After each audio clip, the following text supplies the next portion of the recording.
Hey, good morning. We're working on Touching Spirit Bear. We're getting close to the end, but we're on page 150 and on the paragraph where it says grudgingly. Grudgingly, Cole cooked the last two hamburgers, covering them with mushrooms, onions, and cheese. He walked out away from camp while Edwin and Garvey ate. After supper, Cole washed the dishes at the water's edge, gingerly rubbing gravel on the plates to clean them. Raw blisters on his hands stung like fire, and it was dark when he returned to the fire and flopped down wearily on a stump. Edwin had stoked the flames into a bright blaze. "Now we dance," he said. He stood and walked close to the fire. All around us are powers. There are animals like the whale, the bear, the wolf, and the eagle. There are powers like the sun and the moon and seasons. And there are powers inside of all of us like happiness and anger. What do you think Edwin is trying to teach Cole here? He's talking about the powers of things in nature, animals, the seasons, the sun, the moon, and of people themselves. What's he teaching Cole? We can feel all of these and dance to them. What's this about? What is the purpose? They all have much to teach us. Today we saw a whale, so tonight we'll dance the whale dance. Each of us will tell what we learned from watching the whale. Edwin curled his arms over his head, imitating a whale's head, and began to pace around the fire, dipping his head up and down as if breaking through the waves. He exaggerated his motions, ducking and diving, lost in his make-believe world. After 10 minutes of moving around in the fire, he slowed to a stop and then sat down. Next, Garvey stood, and in his own way he began moving around the fire, jumping up and to the side to imitate a whale breaching. He made exaggerated expressions with his face. Around and around the fire he moved, finally slowing until he sat down and resting peacefully on a log near the flames. He looked up at Cole. "Your turn." "I don't know how to dance," Cole said. "It's not something you learn," Edwin said. "Feel it.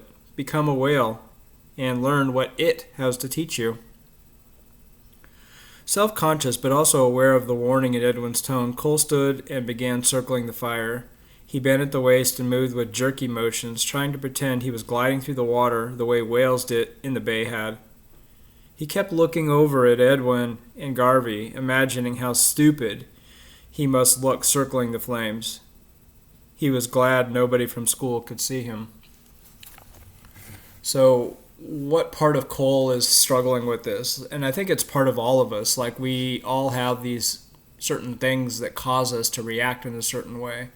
So, in part, I'm asking you, how is Cole reacting? And then in second part, why is he reacting this way?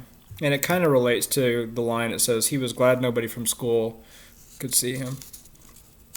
Gradually, he moved faster, trying to imagine a whale migrating thousands of miles, being led by instinct.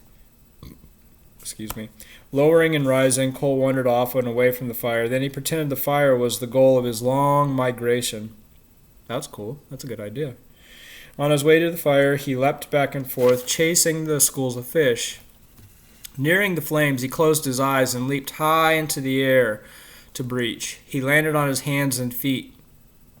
Sounds like he's got this figured out. And for a few moments he stared into the flames and then sat down. He held his blister hands tightly to his stomach. After a time of silence, Edwin said, "The whale is graceful and gentle. Tonight I learned those things." Garvey nodded and said, "The whale is also smart and powerful. That is what I learned from my dance." And after several long minutes, Garvey said, "Cole, what did you learn from your dance?" Cole had been thinking. A whale migrates, but it doesn't have a home. He picked up a small stick and traced it in the dirt. "I feel like the whales," he said softly. So what does he mean that he feels like the whales? This is a bigger question. I want you to dig deep on that one. When nobody spoke for several moments, Garvey stood. "This has been a good day," he said. "Now it is time to hit the sack." He turned and handed Cole a tube of ointment. "Use this on your blisters before you go to sleep, and make sure you put a tarp over the firewood or else it'll be waterlogged by morning." Thanks, said Cole. He turned to Edwin. What would a dance of anger be like? Interesting question. Shows some metamorphosis in Cole. That's the hardest dance of all, because you face your anger and release it. So you have to look at what actually makes you angry before you can let it go. Will we do that dance some night? Cole asked.